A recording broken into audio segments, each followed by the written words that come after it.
무보험자 상해란 뭐가 뭐냐? 무보험 자동차. 무보험 자동차에 의한 상해죠. A가 사상을 했는데 이 사상을 한 사람이 풍 하고 이렇게 이 가해 차량이 있겠죠. 가해자가 있는데 이 사람이 보험이 뭡니까? 무보험이다. 자, 우리 제가 설명할 때 무보험이라는 거, 자동차 보험에서는 무보험이 두 가지가 있다고 그랬죠. 무보험이 두 가지가 있습니다. 뭐가죠?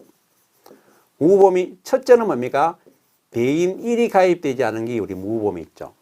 그래서 정부 보장 사업을 처리되는 거죠. 그죠? 두 번째가 뭡니까?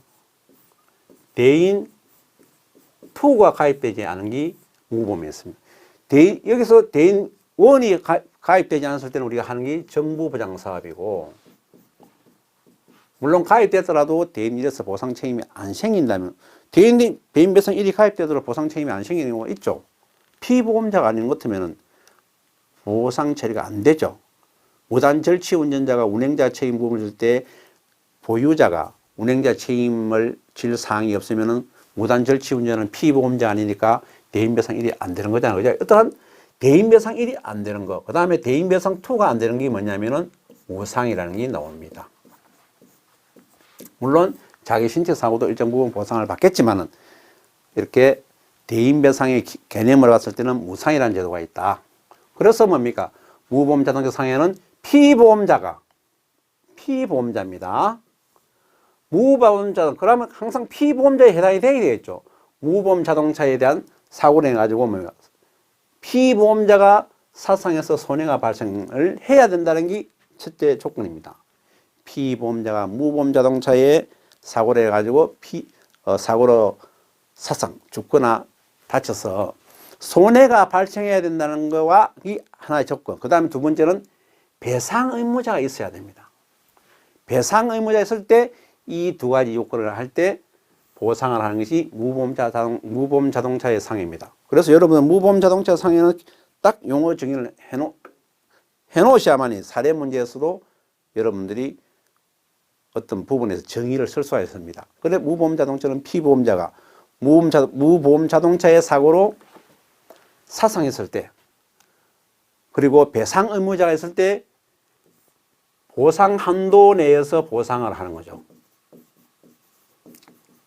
보상 한도 내에서 보상을 합니다. 그래서 이 보상이, 이거는 무한보상이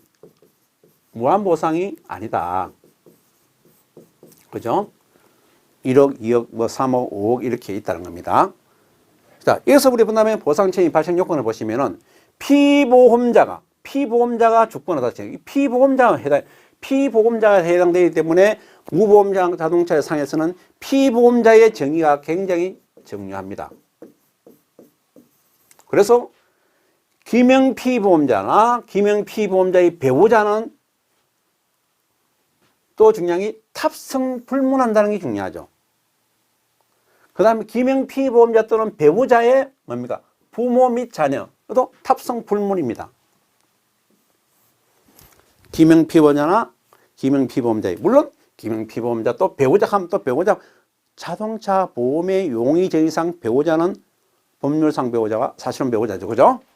기명피보험자의 또는 그 배우자의 부모 및 자녀가, 부모는 어떤 부모고 자녀는 또 정의가 다 있죠. 그거는 동일합니다. 반복이 되니까 제가 설명을 안 드립니다. 그 다음에 승낙피보험자입니다.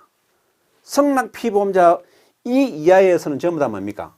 탑승을 해야 됩니다. 다. 저도 탑승을 해야 됩니다. 그래서 무보험자 사회담보에서는 피보험자는 탑승 불문하는 게 기명피보험자와 기명피보험자의 배우자, 기명피보험자와 기명피보험자 배우자의 그 부모, 자녀를 우리가 탑승 유무를 불문하고 피보험자를 보죠. 그래서 그렇기 때문에 자동차 보험에서 만약에 무보험자 사회담보를 청구를 하게 되면은 호적 가족관계증명서 등을 굉장히 폭넓게 징구를 할 수밖에 없습니다. 왜 그러냐? 이렇게 넓기 때문에 만약에 배우자가 청구를, 만약에 기명피보험자의 배우자가 청구를 했다면은 기명피보험자뿐만 아니고 뭡니까? 본인의 배우자의, 보니까 친정 부모님의 거기에서 보는 것은 자녀가 되겠죠. 그분의 그 보험가입 사항도 확인해야 되고, 그 다음에 배우자가 만약에 됐다면 뭡니까?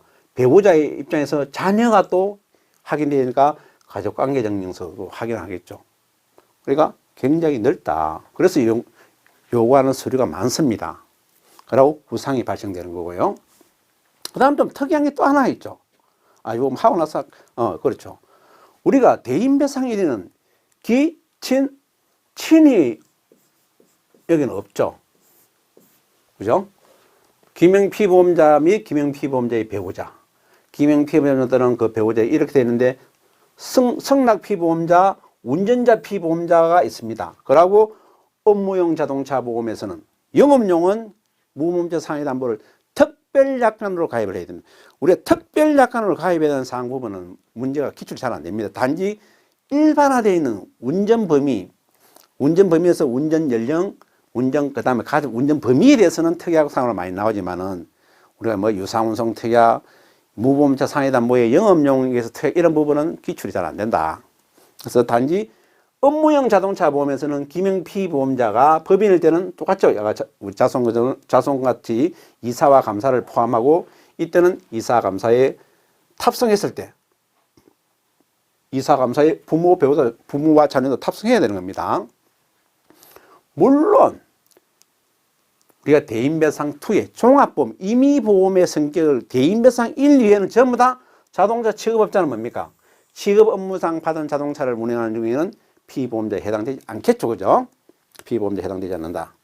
그래서 요게처럼 친족 피보험자는 이 사항에서 여기는 친족이 포함되어 있죠.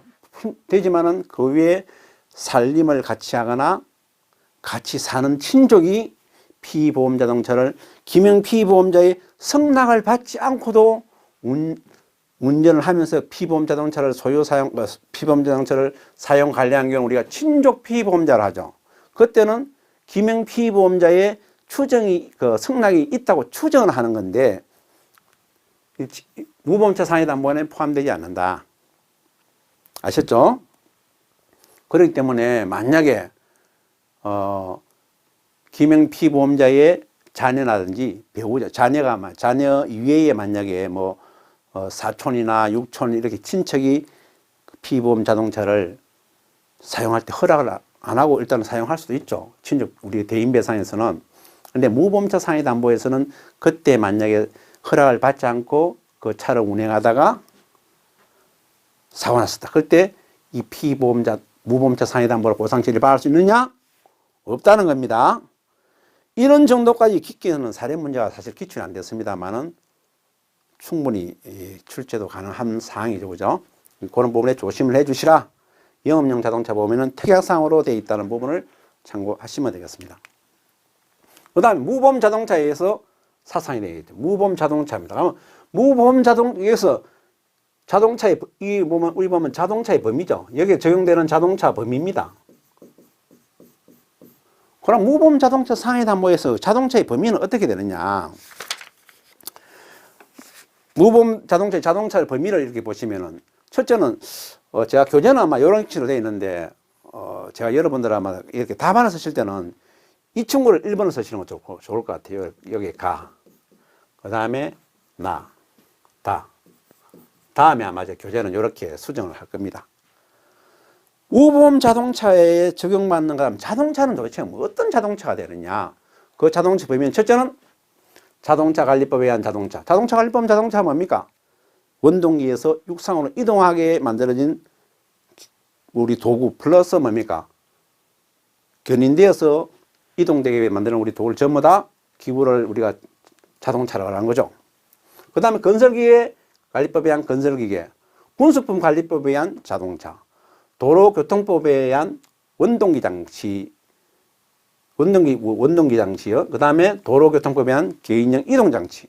그 다음에 농업기계 촉진법에 의한 농업기계를 우리가 해당되는 자동차의 범위 안에 포함이 됩니다. 이 중에서 피보험 자동차는 제외되는 거예요. 이 피보험 자동차 무보험이 돼가지고 무보험 상해담보가 되는 것이 아니라는 거죠.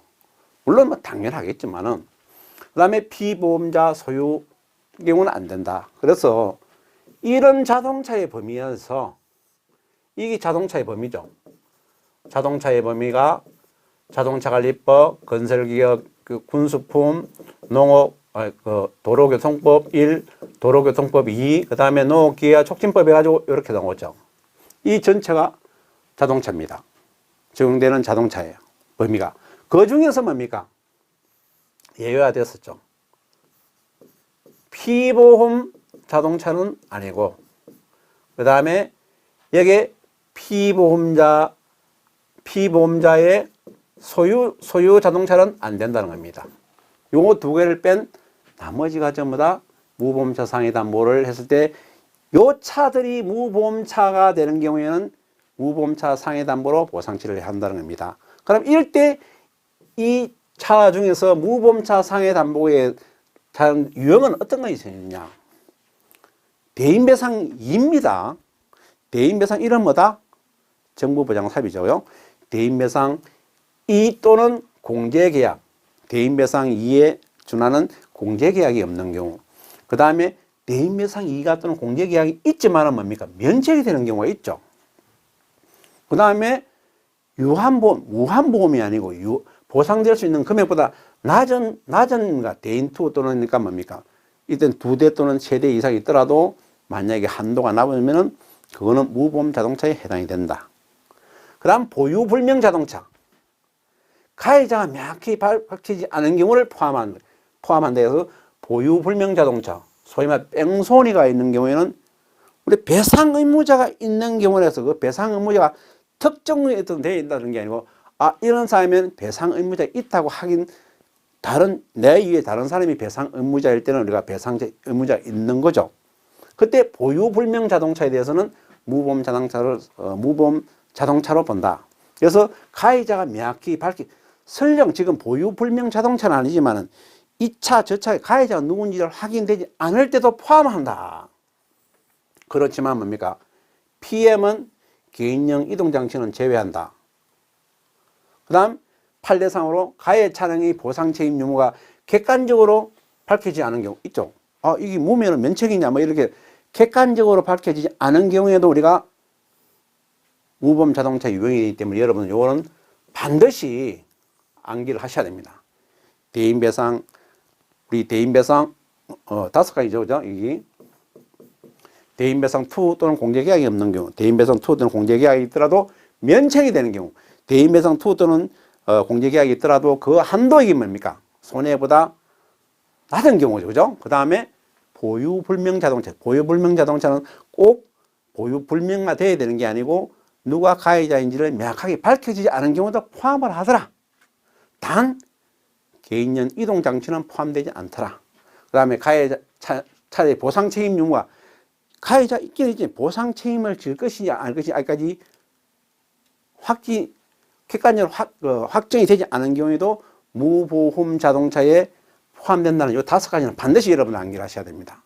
더불어 우리가 2024년도에 PM에 대해서 기출됐죠. 제가 반드시 출제해야 될 거라고 제가 정말 중요하게 출제 빈도 굉장히 높다고 말씀드렸는데 출제가 되었습니다. 우리 PM 같은 데는 뭡니까?